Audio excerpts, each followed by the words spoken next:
São Gonçalo, Alcântara, eu só conheço o Extra. Fala, se você mora perto do Extra? Não, então não sei de nada, estou perdida. Mas graças a Deus eu tive o privilégio e prazer de conhecer a Gabriela, lá no curso que a gente fazia juntas no Senac, e surgiu o convite daí. Eu sou da Igreja Batista em Coronel Leôncio. Alguém conhece Coronel Leôncio? Também não sabemos lá não. Conhece? Irmão, conhece Coronel Leôncio? Tá vendo? Conhece também? Viu? Não estou tão distante. Estou ali na Engenhoca, pertinho dos irmãos, há mais ou menos 40 minutos. Depende do dia, né? Hoje eu vim aqui esperando demorar uma hora para chegar ali em Alcântara, demorei 20 minutos. Porque assim, Jesus, é claro, vim voando. Mas eu sou de lá dessa igreja, desde que eu tinha 8 anos de idade. Eu comecei indo lá sozinha, moro bem pertinho assim do lado da igreja. E hoje eu desenvolvo alguns trabalhos. Eu digo que eu não faço algum trabalho, eu digo que eu sou. Então eu me envolvi com missões, os irmãos vi que são bem engajados com missões. Desde 14 anos de idade trabalho com promoção missionária, trabalhei em missões locais, missões estaduais, nacionais, já fiz trans, já fiz algumas viagens aqui dentro do Rio de Janeiro e também já tive a oportunidade de ser missionária da Junta de Missões Mundiais. Ano passado eu fui radical latino e eu viajei por 6 países diferentes, vivi em 2 países, vivi no Equador e vivi no Chile.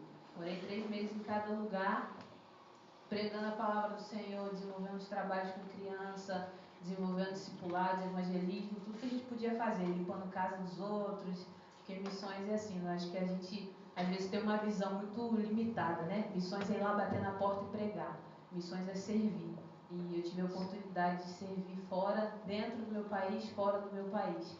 Esse ano também já fiz outra viagem, eu fui para o Haiti, fiquei um tempinho no Haiti, desenvolvendo também alguns projetos, também com esporte, gosto muito de esporte, e foi uma bênção. Então, eu não fui missionária, eu sou missionária onde eu estou, né? Eu costumo dizer isso. Então, hoje eu queria compartilhar um pouquinho dessa vida, dessas histórias, um pouquinho da palavra de Deus com os irmãos. Vamos orar antes de qualquer coisa. A Gabi falou, estou bem nervosa, também estou nervosa pra caramba. Mas vamos dar tudo certo. Vamos lá, vamos orar.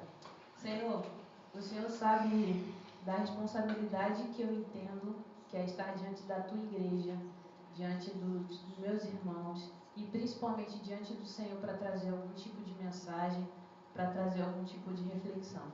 Portanto, assim como eu já tenho feito, que nessa manhã não seja diferente, que eu me entregue ao Senhor e que eu seja canal do Senhor nessa igreja, nesse lugar.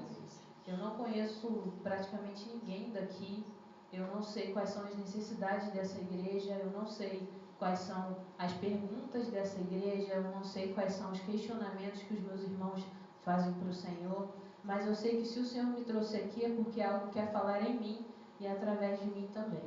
Portanto, que eu tenha respeito e responsabilidade com a tua palavra, que eu tenha acima de tudo reverência, Senhor, acima de qualquer coisa, para que quando eu abrir a boca e falar, não sejam as minhas opiniões ou não sejam as minhas inclinações, mas seja aquilo que eu tenho sido movida a fazer, porque eu acho que a nossa mensagem, a nossa pregação, ela não tem vida se eu não me dispuser antes de qualquer coisa a viver o que eu estou falando aqui. Então, que eu viva o que eu estiver falando, que eu me disponha a viver o que eu vou falar hoje, que eu seja um templo do Senhor segundo o teu coração, que eu seja um templo do Senhor que seja móvel, que vá em direção àquele que precisa ser alcançado. Que o teu Espírito Santo nos indique, nos envie, nos capacite para toda boa obra. Muito obrigado por essa oportunidade, Senhor Deus, e que o Senhor seja o centro de qualquer mensagem nessa manhã, em nome de Jesus. Amém. Amém. Irmãos, abram comigo suas Bíblias em 1 Coríntios.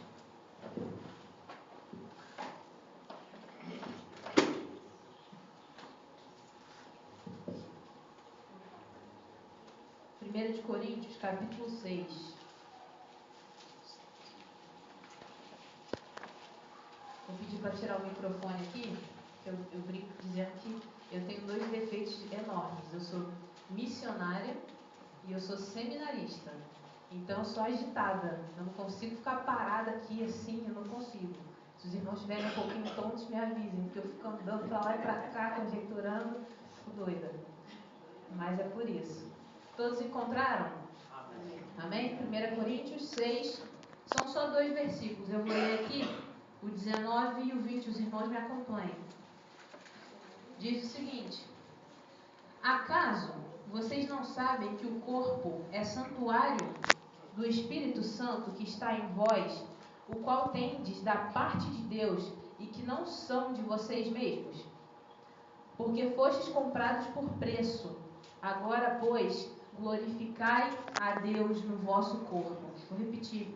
Acaso não sabeis que o vosso corpo é santuário do Espírito Santo que está em vós, o qual tendes da parte de Deus e que não sois de vós mesmos?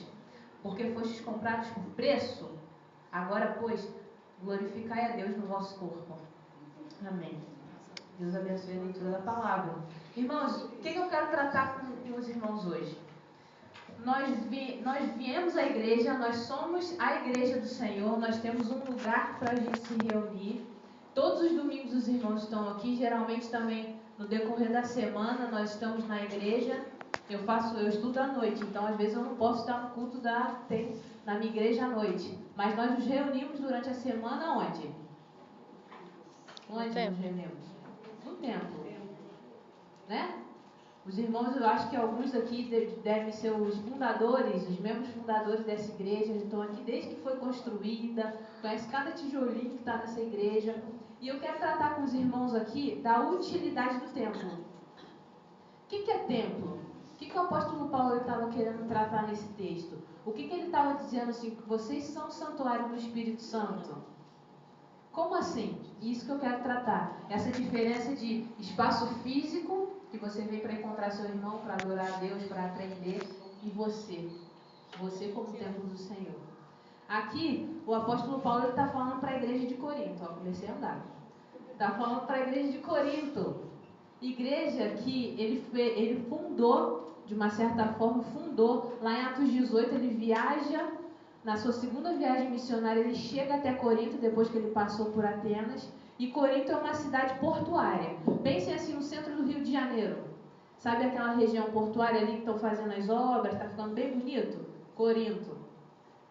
Lá nos tempos passados, vamos imaginar assim. Era uma cidade que eles tinham umas crenças e muitos deuses, porque eles eram gregos. Os gregos têm muitos deuses, eles cultuam a beleza, cultuam o amor, cultuam ao dinheiro, cultuam ao sexo, cultuam de tudo. Tudo você pode imaginar. Cultuam a agricultura. E lá em Corinto, especificamente, eles cultuavam justamente isso. O amor, a beleza e o sexo. E o apóstolo Paulo foi para lá, não de paraquedas, porque eu não estava nesse ponto, mas de navio. Chegou no porto e pregou. Simplesmente pregou, fez o que eu e você fazemos hoje em qualquer lugar. Eles tinham esse contexto todo de prostituição, de orgias, de sexo desvairado, e eles tinham esse contexto, eles tinham essa história. E o que ele está tratando aqui no capítulo 6? Olha, tudo bem que vocês são de Corinto, tudo bem que vocês têm a cultura grega em vocês, mas o que vocês faziam antes, vocês já não devem fazer agora. As coisas que vocês faziam com o corpo de vocês já não devem ser os costumes de vocês agora. As coisas que vocês praticavam quando vocês não tinham conhecimento, segundo a carne de vocês, não é o que vocês têm que fazer agora. E esse é o contexto que ele está dizendo, é para esse povo que ele está dizendo. Imagina o seguinte, aqui, primeira igreja batista em Marambaia, se tivesse um apóstolo Paulo aqui, o que ele ia escrever para a igreja? Só a igreja sabe. Naquela época e naquele contexto, naquele momento, o problema de Corinto estava sendo um problema desse. O povo estava fazendo o que queria com o corpo, estava indo na festa que queria, estava bebendo desregradamente e estava vivendo dessa forma. Então ele manda essa exortação, esse conselho a essa igreja, só para a gente ter uma ideia do que ele está querendo dizer. Agora, em relação ao templo, por que ele trata de templo com grego? Hoje, se a gente vê uma foto, tem vários templos bonitos, né? Ruínas de templos na Grécia Antiga. Eu fico assim, nossa, se um dia eu pudesse ir lá, eu ia achar tão bonito, ia tirar tanta foto, meu Facebook ia ficar tão bonito. A gente vê muita história ali. Geralmente a história não condiz com a Bíblia. Sim, tudo bem. Mas é uma história daquele povo. É a cultura, era a cultura deles. É a cultura deles também, hoje em dia, apesar de ser um pouco menor. Mas, biblicamente falando, qual é a função do templo?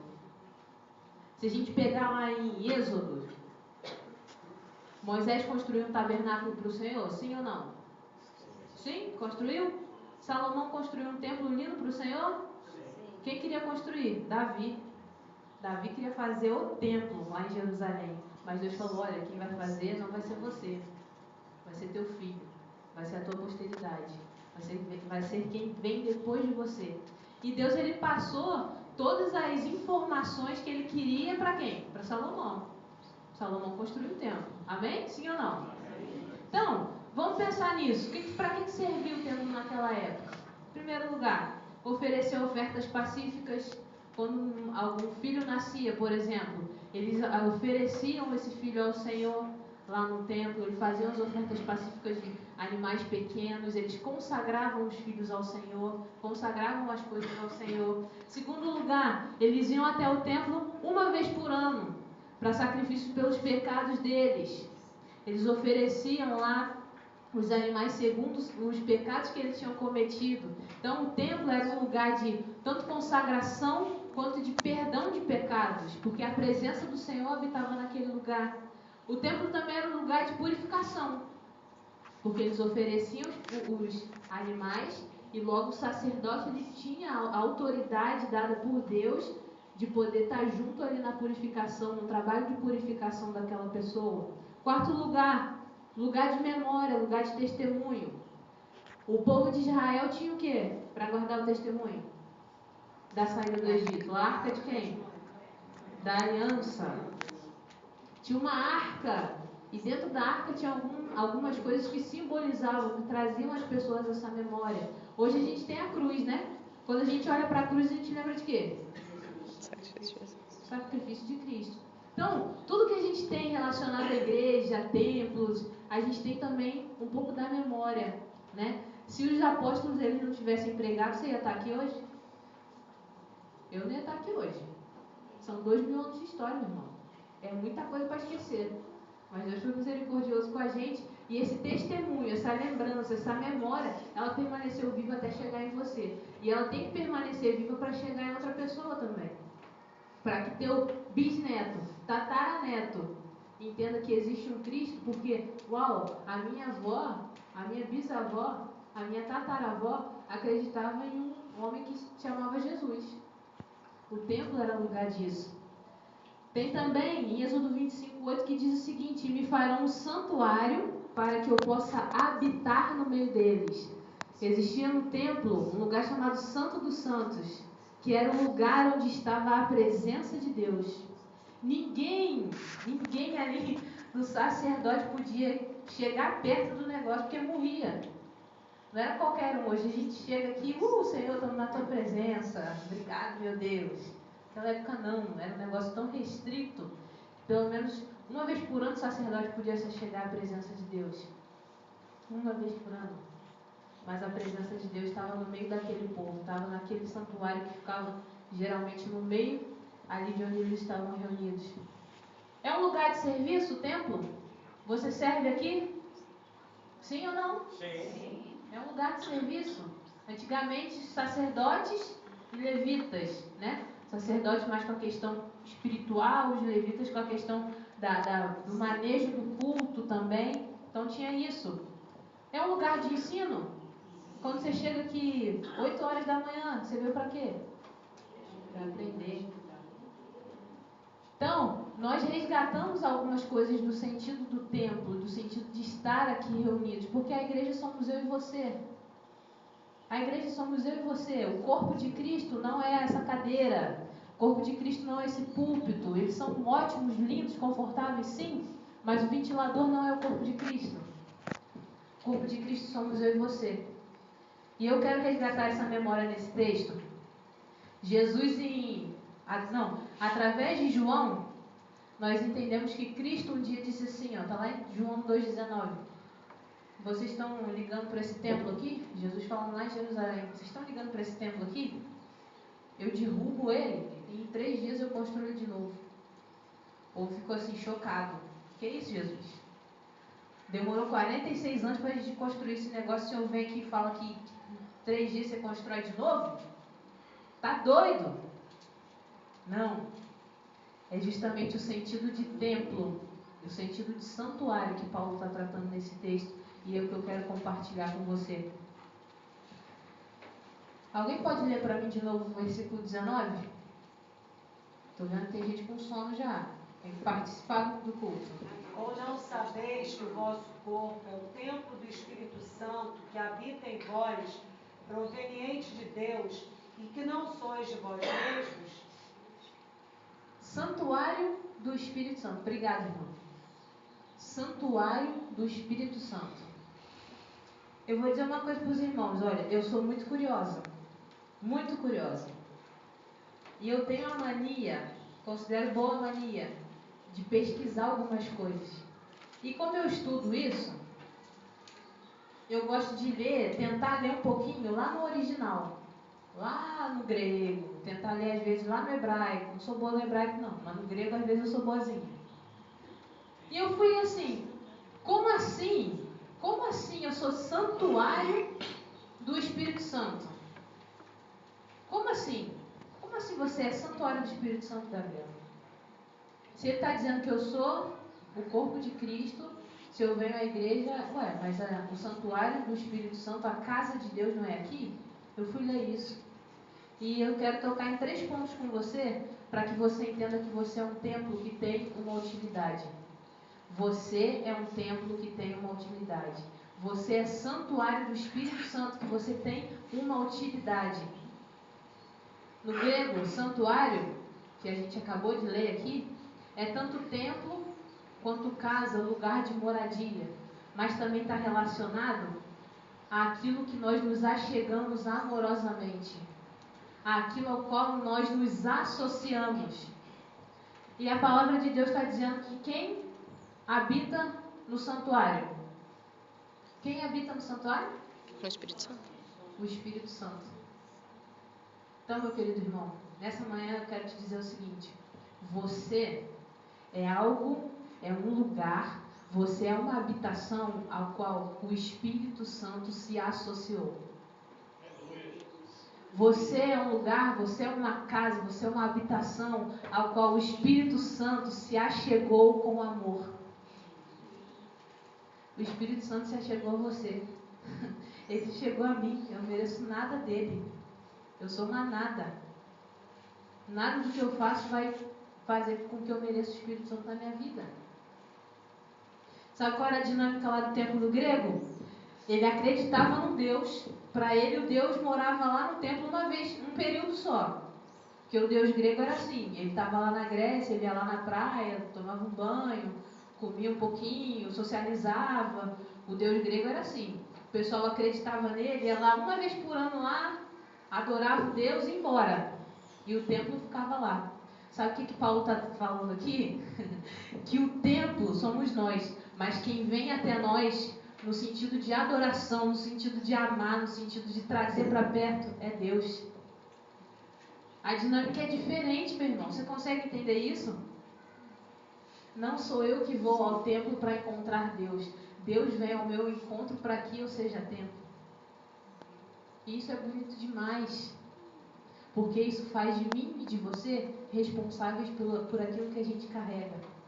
Responsáveis por aquilo que a gente traz dentro da gente, que se associou a nós, que se achegou amorosamente. Então eu quero dizer para você que nessa manhã, o Espírito Santo de Deus, ele te incomoda a que você não seja um templo estático. Não seja um templo estático. Quando nós vamos embora das nossas igrejas, o zelador fecha as portas. Quando eu vou embora da minha igreja no domingo, todo mundo apaga a luz. Se não tiver uma reunião na terça-feira, ou na quarta, ou no domingo, aquilo lá é cimento e pedra. Mas o Deus Todo-Poderoso, com o seu Espírito Santo, ele se achegou amorosamente, ele se aproximou de mim, ele se associou à minha pequenez, para que eu fosse o templo dele, que caminha por onde ele quer que eu caminhe. Ele se associou a mim para que eu faça diferença onde eu estiver. Ele se associou a mim para que eu estude, para que eu trabalhe, mas para que lá as pessoas entendam que existe adoração a um Deus vivo. Deus se associou a você. Para que você tem sido utilizado? Para que você tem sido utilizado? Se fechar a porta aqui, as pessoas vão conhecer de Jesus? Se apagar a luz aqui no domingo à noite, as pessoas vão ter a possibilidade de entender que existe um Jesus que se associa, que existe o Espírito Santo que conduz, que existe um Deus que quer salvar toda a humanidade. Isso é missões. Paulo está tratando de missões aqui sem saber. O Espírito Santo se associou a você. Outra coisa que eu quero tratar, versículo 20. Alguém pode ler para mim só a parte A, por favor? Porque fostes comprado por bom preço. Porque fostes comprado por bom preço. Jesus, já estou na hora. Quem é comprado? Pode falar, irmão. Não tenha medo de errar, não. Eu não sei nada. Quem é comprado? Antigamente, quem era comprado? Escravos. Quem? Escravos. Escravos. Escravos. O seu corpo, nessa palavra, nessa tradução que a gente tem, lá no original, o seu corpo, ele está relacionado a uma palavra que quer dizer escravidão. Quando ele diz assim, olha, você foi comprado. Não é que você foi, assinou um contrato, cadê sua carteira de trabalho aqui? Carteira de trabalho celestial. Você foi comprado. Praticamente, você não tem vontade própria. Você tem que abandonar o que você quiser. Você tem que abandonar a sua natureza carnal. Né? Não é assim que a gente aprende? Mas quantas vezes a gente não está disposto a isso? Quantas vezes a gente não entende que nós fomos comprados? Sabe o que significa, no aprofundamento desse texto, a palavra comprados? Não é só comprados, mas é de estar à frente. Sabe o que significa? Deus está à sua frente. Deus é aquele que governa você. Deus é aquele que tem o domínio sobre a tua vida porque Ele pagou alguma coisa por você. Você é um templo, mas você teve um preço. Vocês fizeram campanha para construir aqui? Fizeram? Sim ou não? Fizeram campanha não? Jesus, o tempo surgiu do nada. Quem construiu já não está mais por aqui. Eita, então tá bom. Mas lá na minha igreja teve campanha. Tem até hoje. Teve campanha de reforma? Custou? Valeu o preço? Você paga o preço todo dia na sua vida? Fala assim, Senhor, eu estou pagando o preço, eu estou sofrendo aqui, eu estou ralando para que uma pessoa entenda do Senhor. Você paga o preço? Está achando que está bom? Jesus pagou um preço maior. Jesus pagou um preço maior. Ele quer guiar você como o templo dele. Porque ele te tirou do estático. A cultura de Cristo não é aquela cultura presa, firme, assim, rígida. Eu não sou cimento e pedra, eu sou carne e osso.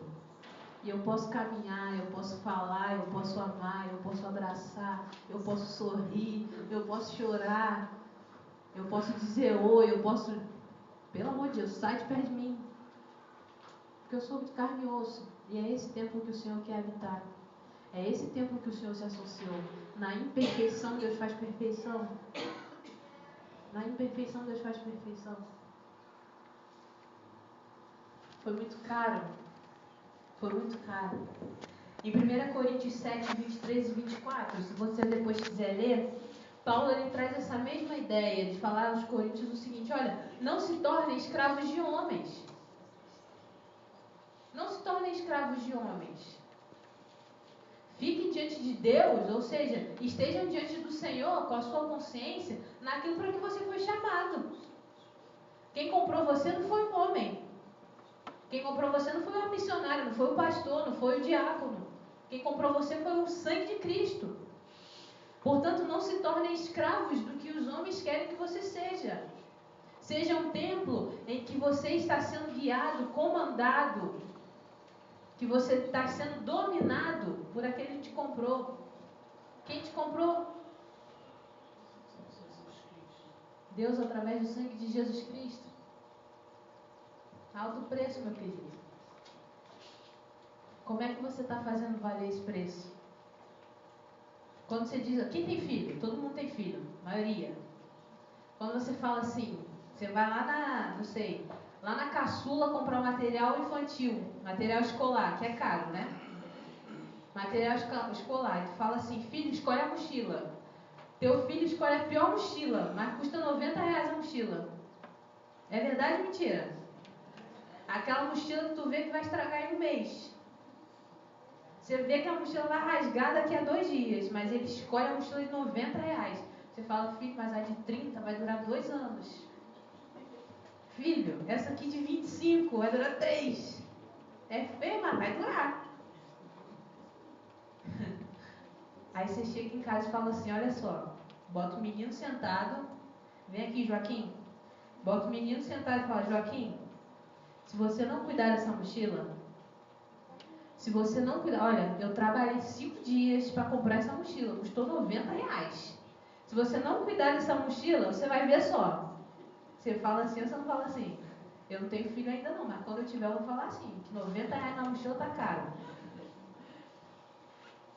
Você faz valer o preço das coisas que você tem. Sabe por quê? Porque você compra uma roupa bonita, você usa ela, você faz o quê? Bota para lavar, passa, guarda no cabide. Você compra um sapato bonito, você não deixa o bicho lá morrer de chulé. Você lava. Você lava o seu sapato? Você lava o seu sapato. Sabe por quê? Porque ele tem uma marca bonita, porque você pagou por ele, porque você fez uma prestação, pagou no cartão, trabalhou, suou. Santo, não sei se o cartão é santo não, eu tenho medo de cartão. Depende de quem vai usar. Irmãos, nós fazemos valer o preço das coisas. Nós fazemos valer aquilo que a gente compra. A gente cobra de quem a gente cobra de quem a gente investe na vida. Deus investiu na sua vida. E Deus pode cobrar de você o que Ele investiu. Às vezes a gente pensa, mas Ele era Deus, para Ele era fácil entregar um filho. Mas quando Jesus estava chorando lá, ai Senhor, se for possível, passa de mim. Ele estava feliz da vida. Não. Ele estava sofrendo, porque ele estava sentindo o peso da missão dele. Você tem que valer a pena o preço que foi pago pela sua vida. Estar num culto, estar nas reuniões, estar não sei aonde, ativo, e o reino desse tamanho. E o reino de Deus desse tamanho. Não adianta de nada, porque ninguém está sabendo do preço que foi pago. Doar para que eu esteja no campo? Legal. Obrigado por todos aqueles, Senhor, que doaram para que eu estivesse no campo. Eu fui sustentada um ano da minha vida e continuo sendo. Mas se eu não fizer valer esse preço, de nada adianta. Porque foi caro. Foi caro demais. Terceiro lugar. Fim do versículo diz o seguinte: glorificai a Deus no vosso corpo. Glorificai a Deus no vosso corpo. Glorificai a Deus como santuário. Glorificai a Deus como escravo que você é. Glorificai a Deus, honrai o preço que Jesus pagou por você. Digno de honra é aquele que é o dono, não é aquele que é o servo. Quando tem uma premiação na tua empresa, quem ganha o prêmio? Você ou teu chefe? Quem? Mas quem trabalhou? Mas digno de honra é o Senhor, e não é o servo. Digno de honra é o que está em cima. A gente não merece nada não. Às vezes a gente acha que a gente merece, mas a gente não merece não. Às vezes a gente tem, sabe o quê? Não sei se acontece com vocês, mas acontece muito comigo. eu penso em Cristo, eu penso em Jesus e eu penso numa palavra: morte. Eu penso em Cristo, eu penso em sacrifício. Eu penso em cruz. Mas Jesus foi criança? Jesus foi adolescente? Jesus foi adulto? Ele não só morreu por você, ele viveu por você.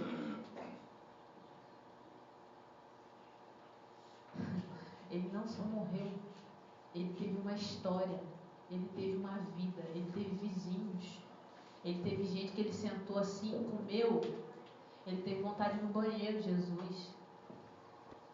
Ele era Deus, mas ele também era homem. Ele foi tentado, ele chorou. Quando ele olhou para Jerusalém, ele falou: Jerusalém, o que vocês fizeram com os profetas? Cadê? Cadê a história? O que vocês fizeram com tudo aquilo que meu Deus, ele ensinou, meu pai ensinou? Ele foi homem, ele ensinou. Ele estava ali com os discípulos. Você é um templo, meu querido. E você custou um preço. Você é a habitação do Espírito Santo. O Espírito Santo se achegou com você por amor. Você foi comprado. Portanto, honra a quem tem honra. Glória a quem merece glória. Não em homens, não escravidão em homens. Não trabalho por homens, não trabalho em homens. Mas em Deus, naquilo que você foi chamado. É isso que diz essa palavra. Nós não somos a igreja de Corinto. Glória a Deus por isso. O negócio lá estava feio.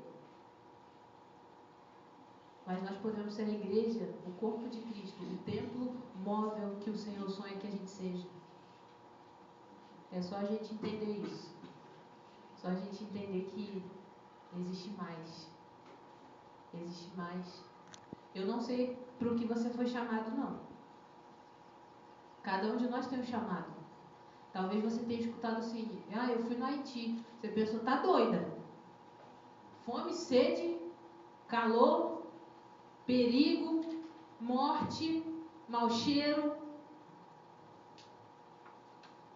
Aí você me diz isso: tá doida. Eu falo: irmão, tá doido mais ou menos, porque eu quero voltar. Eu fui chamada para isso. Cada um de nós foi chamado para uma coisa. O que importa é que eu não fique assim, templo grego. Eu não sou templo grego. Você não é mais templo grego. Você é templo do Espírito Santo. E o templo do Espírito Santo, ele não está parado. Ele não está aqui, não. Não tem um véu separando aqui a presença de Deus. Você é a presença de Deus que caminha aqui em Marambaia, lá em Niterói, lá na Engenhoca, lá na Coronel Leôncio, lá no Haiti, lá no Chile, lá no Equador, em qualquer lugar que você esteja. Portanto, faça valer o preço. Faça valer o preço. Amém? Amém.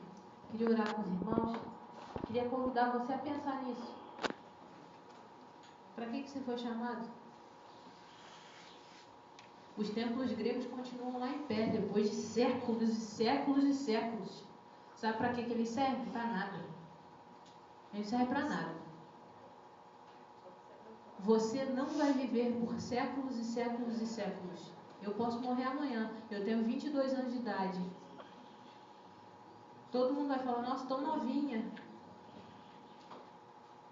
Meu irmão, mas se eu não cumprir aquilo que eu fui chamada, de nada me valerá. Eclesiastes vai dizer que é tudo vaidade, é tudo em vão, é tudo vazio. É tudo vazio se eu não viver o que Deus tem para mim.